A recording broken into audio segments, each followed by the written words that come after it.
Hey everybody, this is Strange to Society, and welcome back to Let's Play Okami. Alright, so, we just got through the whole long intro scene, and this is the first time I'm able to wander around, and, oh.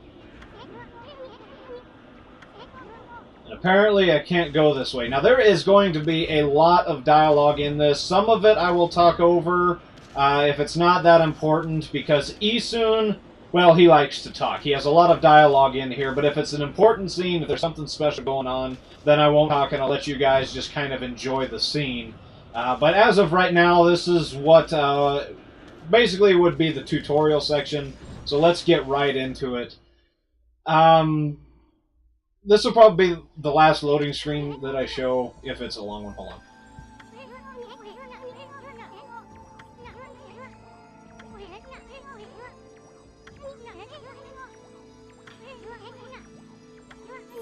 Yeah, once again, this is just a lot of tutorial stuff. I can look around with the analog stick, and I can move, and all that good stuff. And anyway, I love this game. This is one of my favorite games of all time.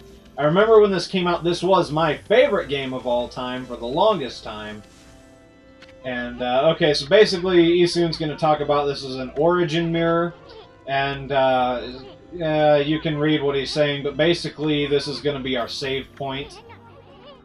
And, of course, there's a little bit of breaking the fourth wall here, but kind of need to do that. If it's important text, I'm not going to skip it, otherwise I will skip it. But basically, you walk up onto the mirror, and then it'll check the memory card, and you can check, and I'm going to... these are playthroughs from a long time ago. As you can see, this game, if you're hunting around and messing around, you can take a long time. I've got...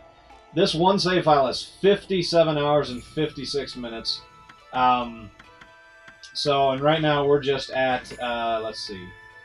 And this is the last time I'm going to show the saving screen. I will cut out some of the loading screens, so that you guys don't have to deal with that, because this will take me a while. It won't take me 57 hours, mind you, because I'll kind of know where everything is, and I'll get through this a little bit faster. But, okay. So, basically, he's talking now about the pots, and if I press the X button, I can tackle. And, I can get some coins from this, I can get some items from these pots, and there'll be other things I can bash with my head. So, yeah. And, okay, so let's see what we got going on here. Oh, this game. I love the art style. I love the humor in this game. There's so many funny moments in this game that I just absolutely enjoy. The controls are great, very responsive. The characters are hilarious. I love all of the Japanese mythology references, even though I'm going to be learning a lot of them as I play this game and research them and tell you guys about it. But right now, let's see, he's talking about how to do a wall jump. So basically, you come up to a wall, and then you press against it, and you jump again. I think you can only get one, so... okay, hold on. Alright, hold on. I gotta jump back from a little bit further back. Okay, there we go. And then you can press X in midair to dash... or not X, square in midair to dash forward. Same button as you use. Thankfully, some edges you cannot fall off of, you'll actually hit a wall, which is very nice, very helpful. I like that. Very much unlike Legend of K. Okay, but anyway. I am going to be doing a 100% playthrough. So if you're watching this and you see that I skipped something, or you see that I could go get something, then please don't say it just yet, because I'm probably going to come back to that at some point. Because I will 100% show everything off. You can smash these chests, and what we got now is a Holy Bone, S for small. And basically that's what'll refill your health.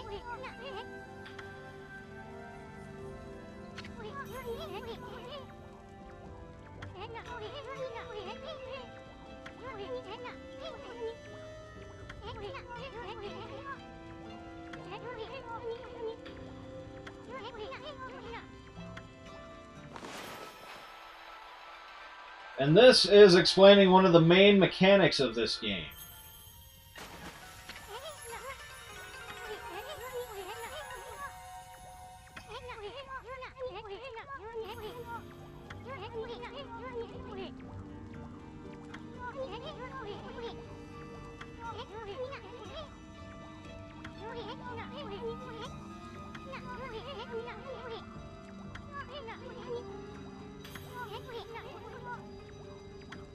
Okay, so one of the main mechanics in this game is the use of the paintbrush. If you hold the R1 button, and I can't do it right now because I haven't learned any yet. That was Isun showing off a little bit. River of the Heavens. And once again, he's going to be doing a lot of talking. If anybody's watching this ever played Legend of Zelda, Ocarina of Time, he is basically the Navi of this game. Just as annoying, but however, he's a little bit more entertaining, thank goodness. But anyway, which I don't know, I think people give Navi a harder time than they really should. She wasn't that annoying, but anyway.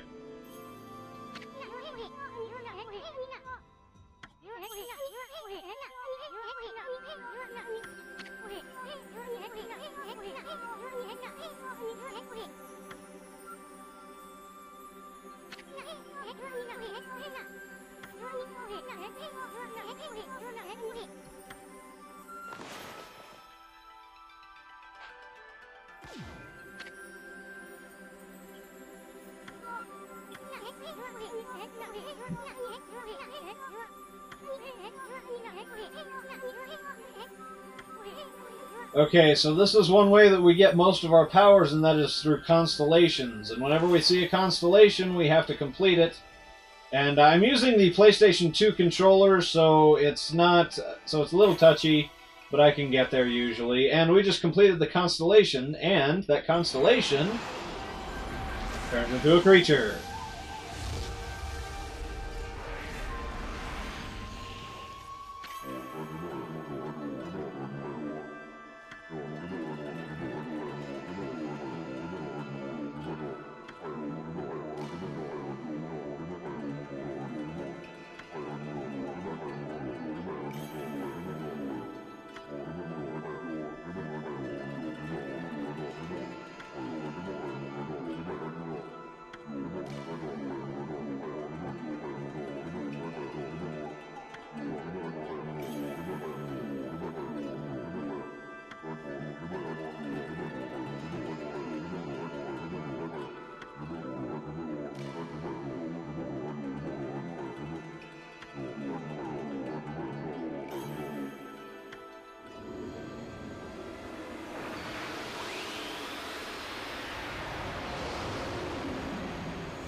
Okay, so anyway, that is one of the main ways we're going to get power-ups in this game, or special brush techniques, is by completing constellations, and they kind of talked about it a little bit, each constellation, and he's going to talk about it again.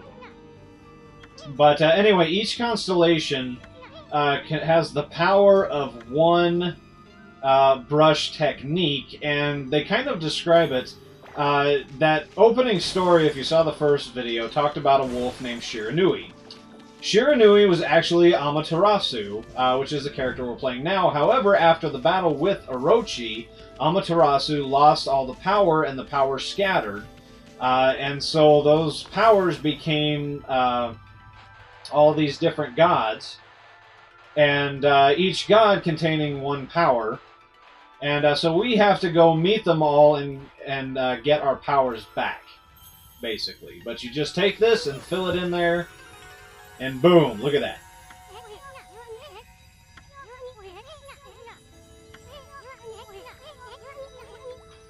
And of course, Isun, he knows an awful lot for being oblivious to a lot. But once again, he's the character that shows you everything, kind of tells you where to go. He does it a little bit too much, in my opinion, but, oh well, there's nothing that can be done for that.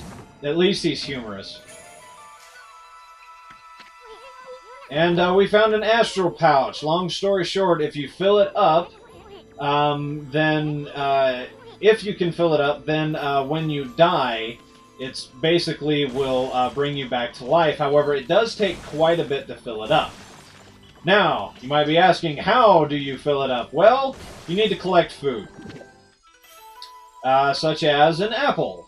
Nectar-filled sour apple fills astral pouch a little bit. Okay, so it's going to be a while before you see, and then of course we get Peach. Every time we get an item, the first time we get it, it'll go into that, but in subsequent times, you won't have to bother with that.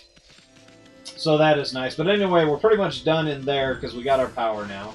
So let's go. But yeah, that astral pouch is a very nice thing. If there's one thing I would have loved that they could have improved on this game, that would be to use actual voice actors, because they use this kind of gibberish thing, which, I mean, works. When I'm playing it, I don't notice it that much, but I still think that would have been cool. It's not a big complaint, but it would have been neat.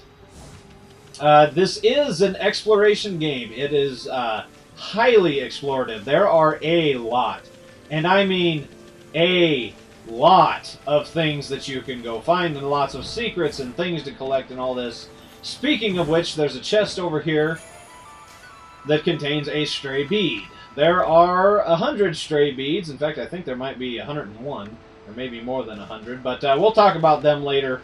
And once again, I am 100%ing, so I will collect all of the stray beads.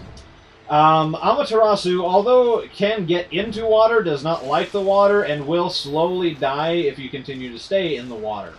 Kind of like Kay, but Amaterasu is a sun god. Sun, fire, don't mix with water. It's understandable. And anyway, and then we have these big jars over here. I just want to collect over here, so you're going to see me wander and kind of go after this stuff. And there may be times when I grind for some money or stuff, and I won't record all of that. But I do kind of want to show off all that we've got here. And we've got pots, wooden horses. Oh, and we got dumplings. Alright, cool. So we'll get that. And the beginning of this game will be very slow. There's a lot to cover in this game and a lot to go over. And going over all of the controls, all of the mechanics, all the things that you have to collect, everything that you can do. So it's going to take a few episodes before the action really starts to pick up. So we need to keep that in mind. So anyway, I'm going to get to the top of these stairs. There's really nothing to find along this way, I don't think. But, okay, so before we go in there, I'm actually looking at my clock, and I'm going to cut it right here. And this will be the first of the explanations that I do of one of the mythologies. I really hope you enjoy that. So, here goes.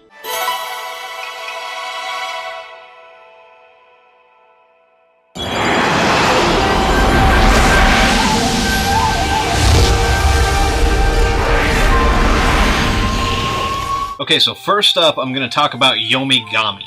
Okay, obviously I've got to talk about the Celestial Brush Gods. Most of them only appear once throughout the whole game, so it just makes sense that I'm going to talk about him first since he was in this video. Now, Yomigami is interesting. Obviously, we have the dragon, and all of the Celestial Brush Gods that we're going to come across are representations of the Chinese and Japanese zodiacs. Now, the dragon represents the imperial household. It's a symbol of that family. And I also looked up that a dragon may assume any dimension. It can fill the universe with its body and become like huge or become like, extremely small. It has all these shape-shifting abilities. And these kind of changes symbolize some kind of unlimited power of adaptation. This may be related to the fact that he's the god of rejuvenation. I'm not exactly sure, but this is something I've come across. Since we're talking about the zodiac, people born in the year of the dragon are healthy, honest, and brave. They are considered fortunate because their sign represents the heavens or celestial powers. Very interesting. They are also energetic and sensitive and inspire trust. You can always trust their word. Now, for the name Yomigami itself, just to let you guys know, the last section of that, Gami, it basically means God. Anytime you see Gami or Kami when it relates to Japanese language, it refers to a god. So, as I talk about these celestial brush gods, they're all going to end with Gami. So automatically we can just rule that out as saying that it's the god. So I had to look up the first part, which was Yomi. Now I come up with two different definitions for Yomi based on my research. The first one was the underworld, or their version of hell. I thought this was kind of odd considering the fact that he is the god of rejuvenation. So as I kept looking, I also found out that Yomi is used to describe a style of reading. Now, I thought that was more fitting since part of his body actually goes into and out of a scroll. Now, about that scroll, there's another reference to that I'm not sure if it was intentional or if this is just something that's kind of interesting that I found, but as I was doing this research, I came across a reference to the Nine Dragon Scroll. It was painted by a Chinese painter, Chen Rong, and it had to do with a lot of political things and a whole bunch of story. If you can actually look it up. In fact, I encourage you guys to look up the whole history behind this painting. But as I looked at this painting and pictures of this painting, something caught my eye. The dragons in this painting seem to go into and out of this scroll, similar to what Yomigami does. So I don't know if this is an actual reference, if this was intentional, but this is something that kind of stood out to me. If there's anything that I've missed, if there's anything you guys want to add about this character and its possible history, if I got something wrong, if I left something out, please let me know in the comments below. And please feel free to correct me if I got something wrong. I'm just doing research here. I'm not an expert on this subject, and I would love to hear what you guys can come up with. So I highly encourage you guys to look some of this stuff up as well. There will be links to my resources in the description below. And once again, guys, thanks for watching, and I really hope you're enjoying this little extra bit at the end of the videos, and I will see you guys in the next video. Take care.